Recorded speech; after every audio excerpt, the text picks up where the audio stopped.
విధంగా ఒక ఎంపీ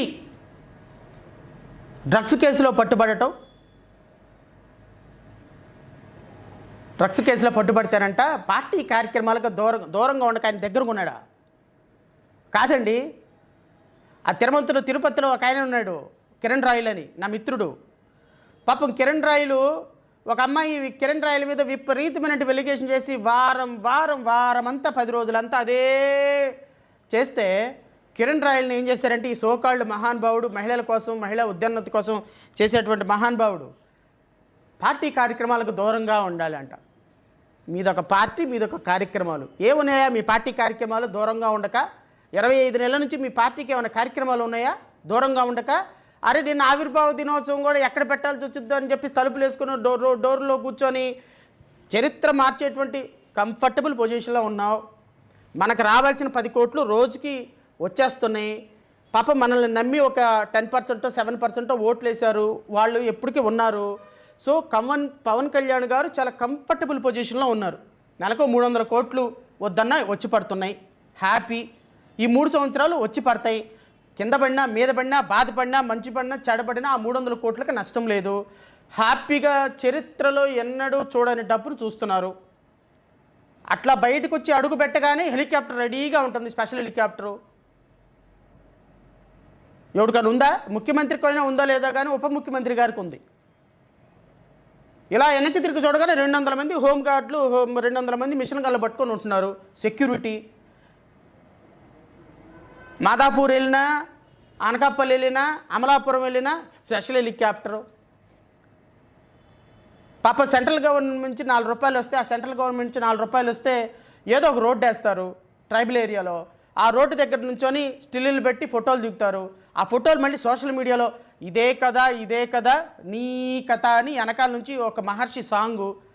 ఏమి సాధించామని మనం మహర్షి సాంగులు వెనక నుంచి పెట్టుకొని ఎలివేషన్లు ఇవ్వటానికి?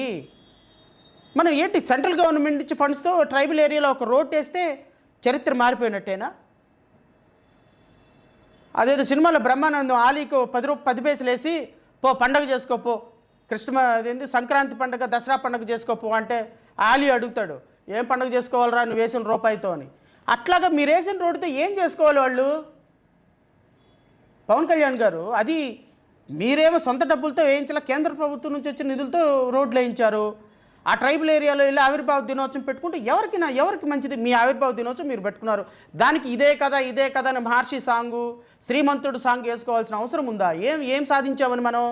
48% భూములు ట్రైబల్ ఏరియాలో అగ్రవర్ణాల చేతిలో ఉన్నాయి. నీకు దమ్ముంటే చేతనైతే అవి బయటకు తెప్పించు.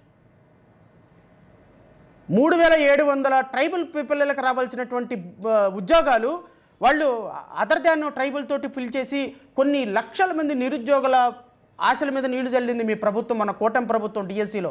కావాలంటే దమ్ముంటే లోకేష్కి చెప్పి అవి వెనక్కి తెప్పించు. 76% భూముల్లో దళితులు ట్రైబల్ ఏరియాలో ఉన్నటువంటి భూముల్లో అగ్రవర్ణాలు ఆక్రమించుకొని వాళ్ళని బయటకు నెచ్చారు. నీకు దమ్ముంటే ఆ ఎకరాల్లో పెంచు. 170,000 ఎకరాల్లో ట్రైబల్ ఏరియాలో ఉన్నటువంటి ఆక్రమణలో ఉన్నాయి వాళ్ళకి సంబంధించినటువంటి భూములు. నీకు వీలైతే దాన్ని బయటకు తెప్పించు.